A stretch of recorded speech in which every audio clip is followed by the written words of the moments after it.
हमारी main character ने जब वो अपने कॉलेज में थी तो एक डॉग को प्लीज किया था। अब बहुत साल गुजर चुके थे और उसकी शादी होने वाली थी, तो ये बात क्या उसे अपनी फियांसी को बताना चाहिए, इस बात को लेकर वो ज़रा स्ट्रगल करती है। अब आगे क्या होगा ये हम आज की हमारी मूवी स्लीपिंग डॉग्स लाई ये 2006 की एक हॉलीवुड कॉमेडी मूवी में देखेंगे। अगर आपको वीडियो अच्छा लगता है तो प्लीज़ इसे लाइक और कमेंट जरूर कर दीजिएगा। अब बिना किसी देरी के एक्सप्लेनेशन स्टार्ट करते हैं। मूवी स्टार्ट होती है और हम हमारी मेन कैरेक्टर एमी को कॉलेज में देखते हैं। उसे एक अजीब सा आइडिया आया और अपने डॉग को प्लीज करती है। ये सब करने के बाद उसे तुरंत रिग्रेट होता है।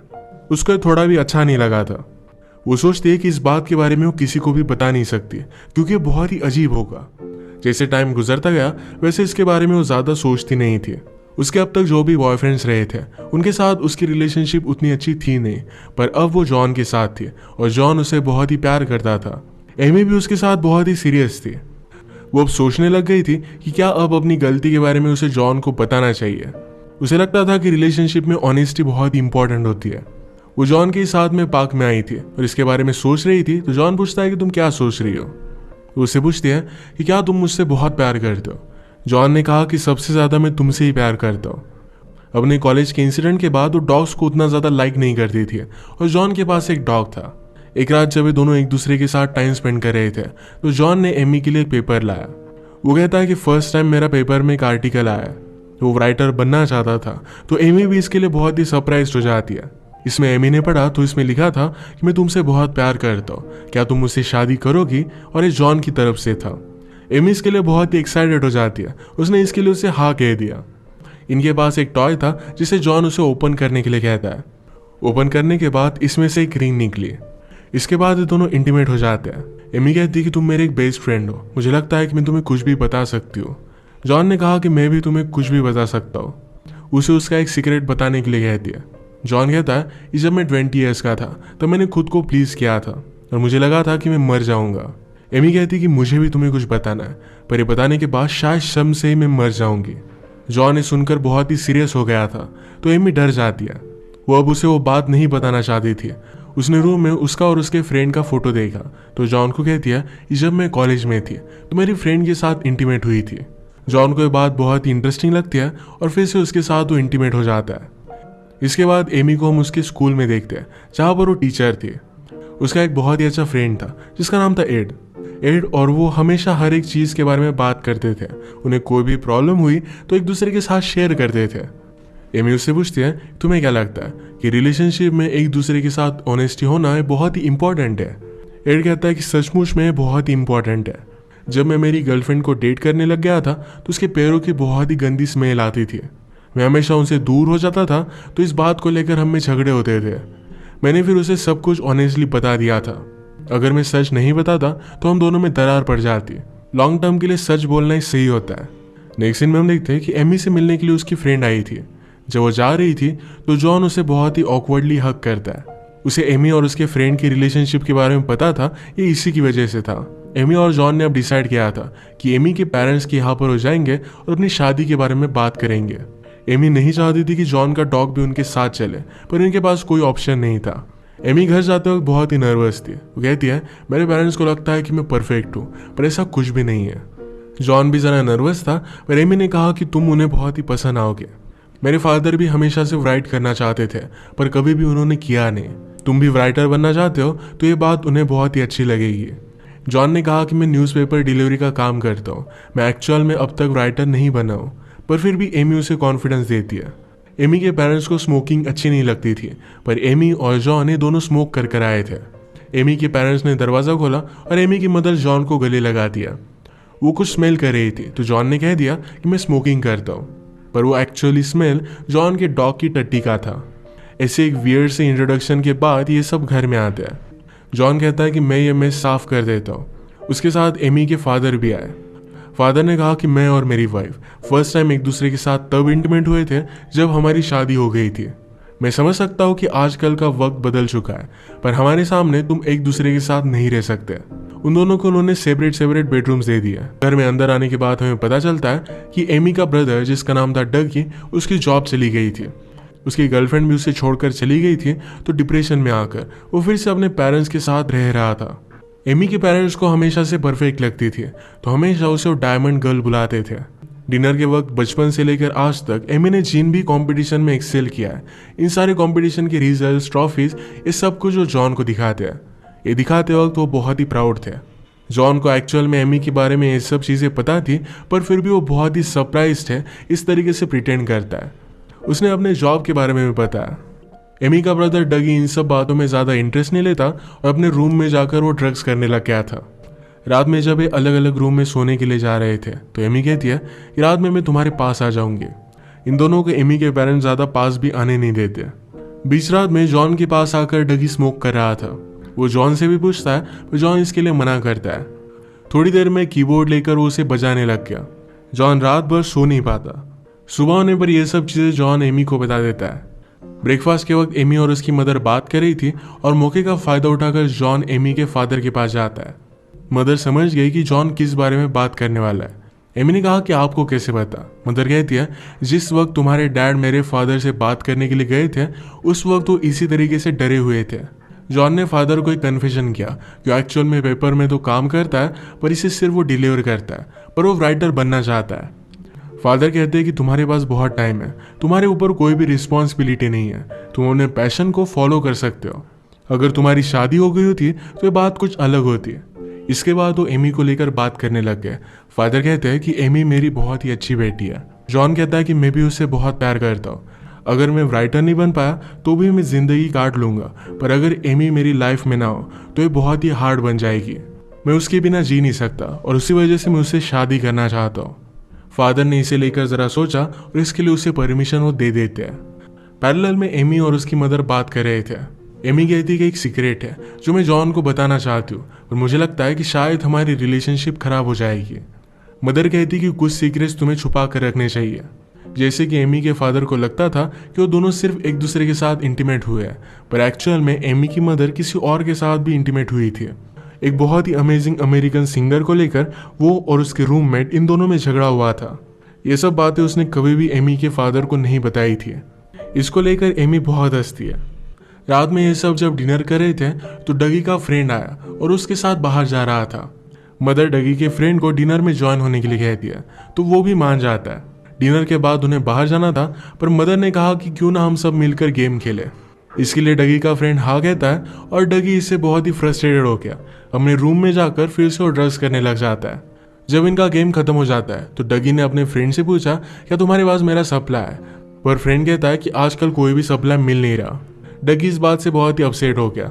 अपने गैराज की सीलिंग में वहीं पर वो अकेला बैठ जाता है। रात में सब सो गए थे। एमी और जॉन पर नजर रखने वाला कोई भी नहीं था, तो इस मौके का फायदा उठाकर एमी जॉन को गैराज में लेकर आती है। ये दोनों फिर से एक दूसरे को सेक्स स्टोरीज बताने लग गए। एमी को लगता है कि उसे सब कुछ सच सच जॉन को बता देना चाहिए और वो बता भी देती है। ये सारी बात जॉन को बहुत ही अजीब लगी। उसे सांस भी नहीं आ रही थी। एमी ने कहा कि मैंने सब कुछ झूठ बोला, ऐसा कुछ भी नहीं हुआ था, पर जॉन इस बात को नहीं मानता। एमी सच बोल रही या झूठ, ये सब वो पहचान सकता था। वो उससे दूर हो जाता है। एमी उसके पास आने की कोशिश करती है, उसे डिस्गस्टिंग लग रहा था। एमी ने कहा कि मुझे तुम्हें ये सब बताना ही नहीं चाहिए था, अब तुम मेरे पास भी आ नहीं सकते। जॉन को बुरा लगा, उसने उसे हक किया, पर फिर भी उसे टच नहीं कर पा रहा था। वो अपने रूम में जाकर बहुत रोई। ये जो भी सब हुआ था, ये सब कुछ बातें डगी ने सुन ली थी। इसे और भी ज़्यादा डिस्टर्ब होकर स्मोक करने लग जाता है। जॉन भी टेंशन में आ गया था तो वो भी स्मोक करने लगता है। मदर ने एमी की हालत देखी। उसने कहा कि जॉन को तुम्हें इस तरीके से ट्रीट नहीं करना चाहिए। एक्चुअल में हुआ क्या था इसके बारे में मदर को कोई भी आइडिया नहीं थी। मदर जाकर जॉन से बात करती है। उसने कहा कि इस तरीके से तुम्हें मेरी डॉटर को अपसेट नहीं करना चाहिए। सब चीज़ें बताना उसके लिए बहुत ही हार्ड था। अगली सुबह जब ये सब ब्रेकफास्ट कर रहे थे तो डगी का कॉन्फिडेंस तो बहुत ही बढ़ चुका था। हमेशा उसके पेरेंट्स उसे बहुत ही घटिया समझते थे, पर एमी की बात अब उसे पता चल चुकी है। एक्साइटमेंट में आकर सबको ये बात वो बता देता है। फादर ये सुनकर बहुत ही गुस्सा हो गए। उन्हें लगा कि डगी झूठ बोल रहा है और उसे कुत्ते जैसा मारते हैं। एमी ने फादर को बताया कि ये सब कुछ सच है। ये सुनने के बाद उसके पेरेंट्स को बहुत ही धक्का लगा था। एमी के पेरेंट्स उससे बात नहीं कर रहे थे, तो यहाँ से जाने का वो डिसाइड कर दिया। फादर ने एमी को तो कुछ भी नहीं बोला, पर जब वो मदर के पास आए तो मदर ने कहा कि तुम मेरी बेटी हो, ये बात बोलने से भी मुझे शर्म आ रही है। इसके बाद ये घर पर आते हैं तो जॉन और एमी के बीच में भी बहुत बड़ा झगड़ा हो गया था। जॉन ने इस बात को अब तक जाने नहीं दिया है। एमी का कोवर्कर एड रियलाइज करता है कि एमी जरा डिस्टर्ब है। उसे पूछता है कि हुआ क्या। एमी ने कहा कि मैंने एक बहुत ही घटिया चीज की थी, उस वजह से सब लोग मुझ पर नाराज है। एड कहता है कि क्या तुमने किसी को जानबूझकर हर्ट किया था। एमी कहती कि ऐसा कुछ भी नहीं था। तो एड ने कहा कि ये सिर्फ एक गलती थी, तुम्हें इतना ज्यादा बुरा फील नहीं करना चाहिए, तुम एक बहुत ही अमेजिंग पर्सन हो और ये बात बदल लेने वाली है।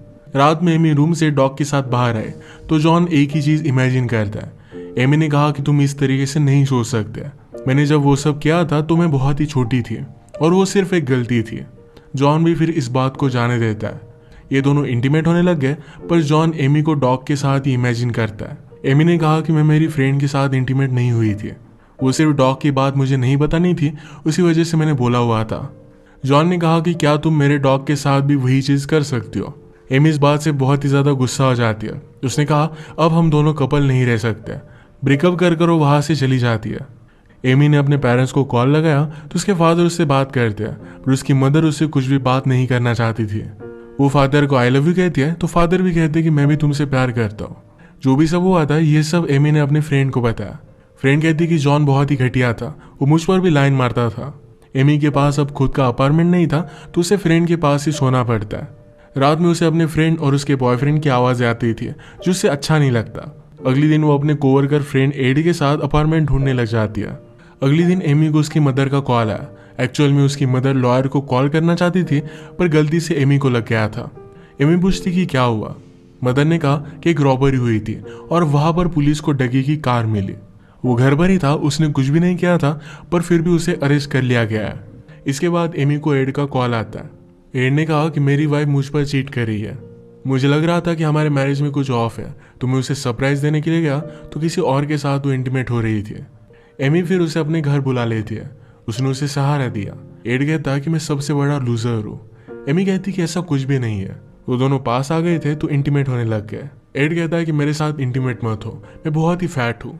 एमी कहती कि ऐसा कुछ भी नहीं है, तुम अमेजिंग हो। उसके बाद दोनों इंटीमेट हो गए। एड की वाइफ हमेशा उसे नीचा दिखाती रहती थी, उसे उसके खुद के बारे में बैड फील कराती थी। इसके बाद एमी और एड की रिलेशनशिप बहुत ही स्ट्रांग हो गई थी। एमी को एक नई अपार्टमेंट मिल गई थी तो जॉन के अपार्टमेंट से उन्हें कुछ सामान लाना था तो एड भी उसके साथ आता है। दोनों मिलकर सारी शिफ्टिंग करते हैं। दोनों बहुत खुश थे। तभी अचानक से एमी को घर से कॉल आया। एमी की मदर को ब्रेन में एन्यूरिज्म होकर उसकी डेथ हो गई थी। एड उसे सहारा देता है और उसे अपने फादर के पास जाने के लिए हेल्प किए। एमी ने कहा कि मेरी फैमिली बहुत ही वियर्ड है, पर एड को इससे कुछ भी फर्क नहीं पड़ता। मदर के मरने के वक्त वो खाना खा रहे थे तो उसकी प्लेट्स भी डैड ने वैसे ही रखी थी। एमी अपने फादर का ख्याल रखती है।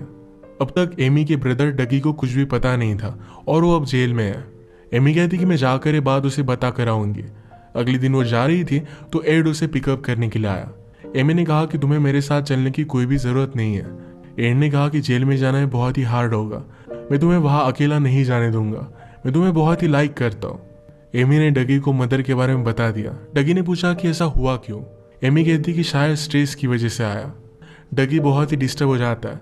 उसे लगता है कि वो जेल में है, शायद इसी वजह से उसकी मदर ने टेंशन लिया होगा। पर बाद में उसे याद आया कि एमी की सिचुएशन भी चल रही थी। वो सारा ब्लेम एमी पर डालता है। उसने कहा कि ये सब कुछ तुम्हारी वजह से हुआ है। एमी और एड फिर यहाँ से चले जाते हैं।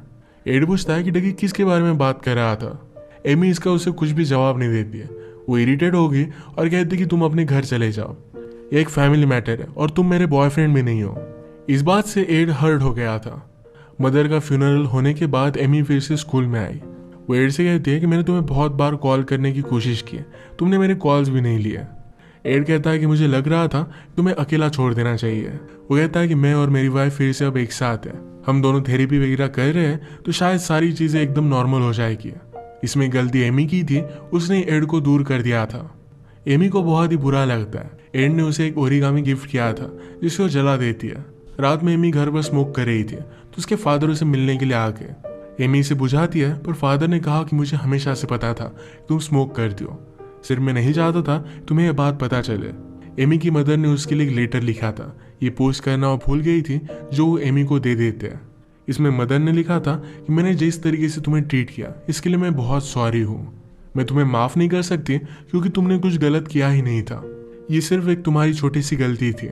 तुम हमेशा मेरी डायमंड गर्ल रहोगी, ये पढ़ने के बाद एमी की आंखों में आंसू आ गए। उसे बहुत रिलीव लगा था।